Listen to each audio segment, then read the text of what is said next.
Hello friends, I am Yashwant Kanetkar and today we propose to discuss a very interesting topic, namely intricacies of arrays that you make use of in Java programming. When it comes to declaration of an array, we know that array, since it is always treated as an object, it's bound to get created only on the heap. That's a rule that James Gosling made, that every object would always be created on the heap. Hence, the fact that array is always treated as an object, it means it is also going to get created in heap. Moreover, this array object would be a nameless object. Naturally, to refer to it, we would be required to make use of its reference. That reference would always be created on the stack. Suppose we have an array object containing percentage marks obtained by different students, then this array object would be created on the heap and its address would be stored on the stack in maybe some variable called per. So per would really be pointing to this array object present in the heap. Now if we are to declare this array object, then we have multiple ways to do so. Let me show you that flexibility. We can declare the array object by saying int per bracket equal to new int 10. Notice that the array is always created by using new operator. So new array of integers, in fact new array of 10 integers would get created and its address would be stored in per. Per bracket indicates that per is pointer to an array or a reference to an array object. Alternatively, I can also do the declaration by first merely saying in per bracket and then in a fresh line saying per equal to new int 10. Not only that, I could also achieve the same result by saying int bracket per and then per equal to new int 10. What you can notice is the bracket that we are using, it can be given either after per or before per. Here we gave it after per. In the next declaration we made use of the bracket before per. It's an array of integers to which per is pointing. That bracket is basically indicative of the fact that per is pointer to an array or a reference to an array object. Now when it comes to initializing an array, realize that there are two possibilities. Either elements of the array may be known beforehand. Beforehand means at the time of declaration of the array, or we may not know beforehand. In either case, let's see how the array initialization can be done. If the elements are known beforehand, then I may just say int a bracket equal to and then within braces mention the elements that we propose to store in the array. So here the elements are 7, 6, 11, minus 2 and 26. They have been put within a pair of braces. In such a case, I am not required to use any new or any such thing.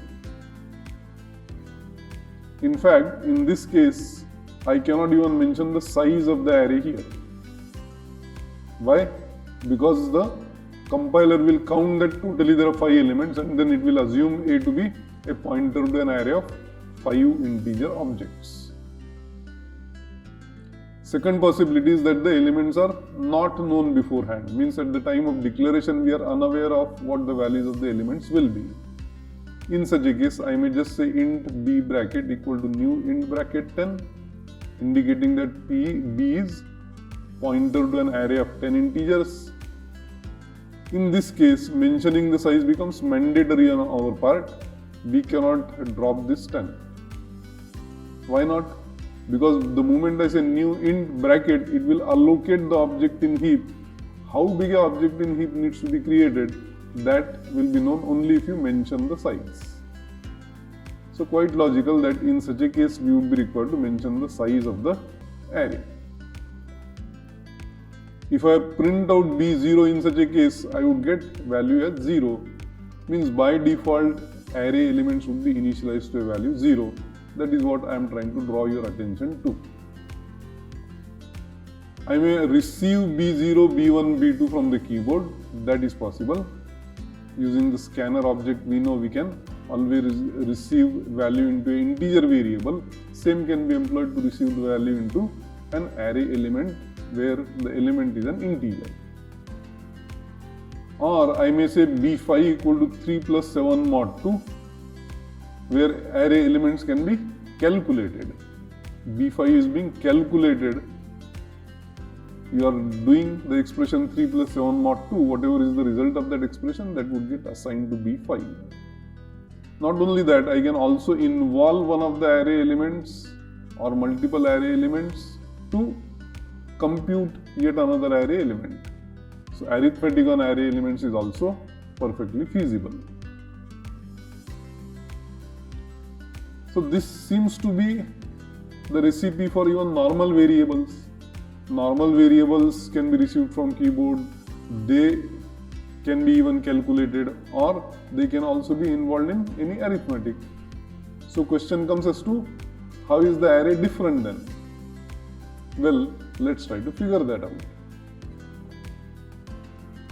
One difference is that array is a collection of similar elements.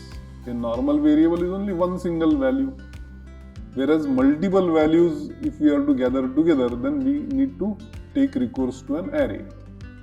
Moreover, all these elements are similar. That similarity consideration must always be met whenever you are constructing an array. If I decide to create an array out of dissimilar elements, maybe 2, 1.4, a and 6. 2 and 6 we know are integers, 1.4 is a double and a is a character. However, we attempt to say int a bracket equal to 2, 1.4, a and 6. That would certainly result into an error, because this similarity consideration is being violated here. These elements are not similar to one another. Two are integers, one is double, another is char. These are dissimilar elements. Secondly, array elements are always stored in adjacent or contiguous memory locations. Means if I create an array of integers holding such values, then they would always be stored in adjacent locations. As you can notice in the figure, A0 is present at 402. So A1 is bound to be present at 406. A1 cannot be anywhere else. This 45, the very first element, is really speaking occupying 4 bytes. So even though it begins at 402, it is occupying 402, 403, 404 and 405. That is why the next element is starting at 406. This 33 will occupy 406, 7, 8 and 9. That is why next element starts at 410. So on and so forth. So it is guaranteed that all array elements would be stored in adjacent memory locations. Thirdly, it is also possible for us to create array of floats, array of doubles, array of chars, so on and so forth. So array of any numeric values is perfectly acceptable. Only requirement is that similarity and adjacency consideration must be met. So long as that is feasible, an array is always on. Then it is not a programmer's responsibility to check the bounds of an array. By this what I mean is that if you construct a 5 integer array like this and then try to run a loop 40 times and within that try to print out AI. Well, 0 to 40 I cannot do because there are only 5 elements. We know that 30 is at A0, whereas 35 is at A bracket 4. So the moment I goes beyond 4, you are exceeding the bounds of an array. That's certainly going to result into a runtime exception. At runtime, an error will be thrown indicating that you are exceeding the bounds of an array. That is something which is not permissible. Instead of creating array of numbers, we can also create an array of characters. For example, I can create a char str1 holding such characters HELLO. and then I can run a loop saying 0 to str1.length. That length is really property of an array which indicates how many elements exist in the array. And then I can have it printed out by saying str1 bracket I. Instead of using this char array, you are also allowed to make use of a data type known as string. I can say string str2 equal to hello. This string is special only for characters. I cannot say that there are 5 integers, so get me some other way of creating an array holding 5 integers. No, that is not possible. This is only speciality of a character array. In place of a character array, I have a ready-made data type string which I can initialize by saying string str2 equal to hello. So this frequent use of single quotes gets avoided the way we did it here. That's not required in this case. We can just put all the characters within a pair of double inverted commas. I can print out the entire string by saying system.out.println str2.